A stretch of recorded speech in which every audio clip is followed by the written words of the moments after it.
ನಮಗಲ್ಲ, ನಮ್ಮ ಶಾಸಕರಿಗೆ, ಅಧಿಕಾರಿಗಳಿಗೆಲ್ಲ, ನಮ್ಮ ವಿದ್ಯಾರ್ಥಿಗಳು ಯಾರು IAS, IFS, IRS ಮಾಡ್ತಾರೆ ಅವ್ರಿಗೆ PWD ವತಿಯಿಂದ ಒಂದೊಳ್ಳೆ ಕಟ್ಟಡವನ್ನು ಕಟ್ತೇವೆ.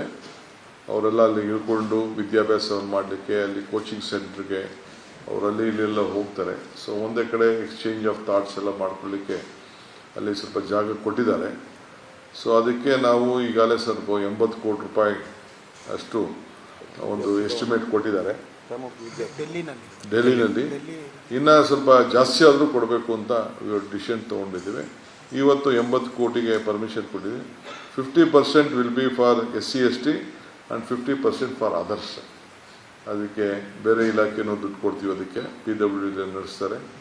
ಸೊ ಮಿನಿಮಮ್ 50% SC STಗೆ, 50% ಬೇರೆಯವ್ರಿಗೆ ಸೋಷಿಯಲ್ ವೆಲ್ಫೇರ್ ಅಂತ ಸ್ವಲ್ಪ ದುಡ್ಡು ತೆಗೆದುಕೊಳ್ತಾ ಇದ್ವಿ.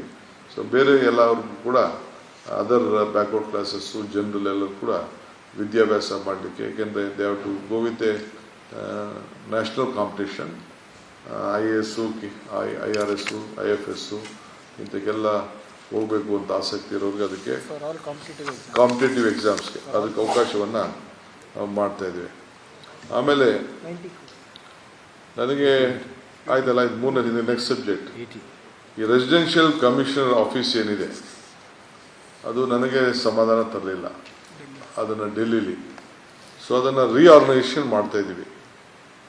ಅಲ್ಲಿ ಹೊಸದಾಗಿ ಕೆಲವು ಸೆಟಪ್ ಮಾಡಿ ಡೆಲ್ಲಿಲಿ ಯಾವುದಾದ್ರು ಪ್ರಾಜೆಕ್ಟ್ಸ್ಗಳಿಗೆ ಅಪ್ಲೈ ಮಾಡಬೇಕು, ಯಾವ್ಯಾವ ಸ್ಕೀಮ್ಸು ಬೇರೆ ಬೇರೆ ರಾಜ್ಯದಲ್ಲಿದೆ. ತಮಿಳ್ನಾಡಲ್ಲಿ ಎಷ್ಟು ತೆಗೆದುಕೊಂಡು ಹೋಗ್ತಾ ಇದ್ದಾರೆ, ಆಂಧ್ರ ಎಷ್ಟು ತೆಗೆದುಕೊಂಡು ಹೋಗ್ತಾರೆ, ಮಹಾರಾಷ್ಟ್ರ ಎಷ್ಟು ಹೋಗ್ತಾ ಇದ್ದಾರೆ, ಬೇರೆ ಗುಜರಾತ್ ಅವರು ಏನು ತೆಗೆದುಕೊಳ್ತಾರೆ, ಆ ರೀತಿ ಎಲ್ಲ ಮಾಹಿತಿಯನ್ನು ಕಲೆ ಹಾಕಲಿಕ್ಕೆ ಅದಕ್ಕೊಂದು ಸಪ್ರೇಟ್ ಯೂನಿಟ್ನೇ ಸೆಟ್ ಮಾಡ್ತಾ ಇದ್ದೀನಿ.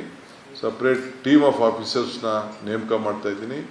ನಾನು ಬೆಂಗಳೂರು, ದೆಹಲಿಗೆ ಹೋಗಿ ಈಗಾಗಲೇ ನಮ್ಮ ಕರ್ನಾಟಕ ರಾಜ್ಯದಲ್ಲಿರೋಂಥ ಅಧಿಕಾರಿಗಳು, ಯಾರ್ಯಾರು ಸೀನಿಯರ್ ಅಧಿಕಾರಿಗಳು ಸುಮಾರು ಒಂದು 50-60 ಜನ ಕೆಲಸ ಮಾಡ್ತಾ ಇದ್ದಾರೆ, ಅವನ್ನೆಲ್ಲ ಆಗಲೇ ಒಂದು ಮೀಟಿಂಗ್ ಕೂಡ ನಾನು ದೆಹಲಿಲಿ ಮಾಡಿದ್ದೇನೆ.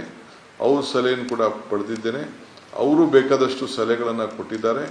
ಅವರೆಲ್ಲರೂ ಕೂಡ ಬಂದು ಮೀಟಿಂಗಲ್ಲಿ ಪಾರ್ಟಿಸಿಪೇಟ್ ಮಾಡಿ ಕರ್ನಾಟಕ ರಾಜ್ಯದ ಹಿತ ನಾವು ಕಾಪಾಡ್ತೇವೆ ಅಂತೇಳಿ ಅವರು ಕೂಡ ಭರವಸೆ ಕೊಟ್ಟಿದ್ದಾರೆ. ಅವ್ರನ್ನೂ ವಿಶ್ವಾಸಕ್ಕೆ ತೆಗೆದುಕೊಂಡಿದ್ದೆ. ಅವರು ಅನೇಕ ಸಲಹೆ ಕೊಟ್ಟಿದ್ದಾರೆ. ಅದನ್ನು ಎಂಟೈರ್ ಟೀಮ್ನಲ್ಲಿ ಹೊಸದಾಗಿ ನಾನು ಸೆಟಪ್ ಮಾಡಿ ಮಾಡ್ತಾ ಇದ್ದೀನಿ.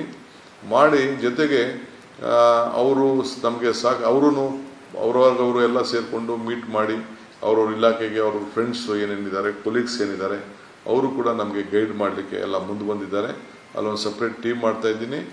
ಜೊತೆಗೆ ಕೆಲವು ಒಂದು 5-6 ಜನ senior IAS officers, IRS officers, IPS officers ಯಾರು ರಿಟೈರ್ಡ್ ಆಗಿದ್ದಾರೆ, ಡೆಲ್ಲಿಲಿದ್ದಾರೆ, ಅವ್ರನ್ನೂ ಕೂಡ ನಾನು ಅಪಾಯಿಂಟ್ಮೆಂಟ್ ಮಾಡಿಕೊಂಡು ಈ ಜವಾಬ್ದಾರಿಯನ್ನು ಅವ್ರಿಗೆ ವಹಿಸಲಿಕ್ಕೆ, ಅವರು ನಮಗೆ ಸಹಕಾರ ಮಾಡಲಿಕ್ಕೆ ಅವನು ಕೂಡ ನಾನು ಇನ್ವೈಟ್ ಮಾಡಿ ಮಾತುಕತೆನ ಎಕ್ಸ್ಪ್ಲೋರ್ ಮಾಡ್ತಾ ಇದ್ದೀನಿ. ನೆಕ್ಸ್ಟ್ ಟೈಮ್ ಡೆಲ್ಲಿಗೆ ಹೋದಾಗ ಯಾರು ಸೀನಿಯರ್ IAS ಆಫೀಸರ್ಸು ಅವರು ಬಂದಿದ್ದಾರೆ, ರಿಟೈರ್ಡ್ ಆಗಿದ್ದಾರೆ, ಅವ್ರು ಯಾರು ಸರ್ವಿಸ್ ಮಾಡಲಿಕ್ಕೆ ಇಷ್ಟಪಡ್ತಾರೆ, ಸೆಂಟ್ರಲ್ ಗೌರ್ಮೆಂಟ್ ಪ್ರಾಜೆಕ್ಟ್ಸ್ ಬಗ್ಗೆ ಯಾರು ಆಸಕ್ತಿಯನ್ನು ವಹಿಸ್ತಾರೆ, ಅದನ್ನೆಲ್ಲ ತಗೊಂಡು ಬರಲಿಕ್ಕೆ, ಅವರು ಏನು ಕನೆಕ್ಷನ್ಸ್ನ ಮಾಡಲಿಕ್ಕೆ ಕರ್ನಾಟಕಕ್ಕೆ, ಸೊ ಅದನ್ನು ಕೂಡ ನಾನು ರೀಆರ್ಗನೈಸ್ ಮಾಡಲಿಕ್ಕೆ ವ್ಯವಸ್ಥೆ ಮಾಡ್ತೀನಿ. ಆಮೇಲೆ ಲೀಗಲ್ ಸೆಲ್ನ ಕಂಪ್ಲೀಟ್ ಸ್ಟ್ರೆಂಥನ್ ಮಾಡಲಿಕ್ಕೆ ಒಂದು ಸಪ್ರೇಟ್ ಕಾರ್ಯಕ್ರಮನ ರೂಪಿಸ್ತಾ ಇದ್ದೀನಿ ಅಲ್ಲಿ. So legal cell in Delhi, supreme court cases, ಬೇರೆ ಬೇರೆ ಕೇಸಸ್ ಏನಿದೆ ಅದನ್ನು ಮಾಡ್ತೀವಿ.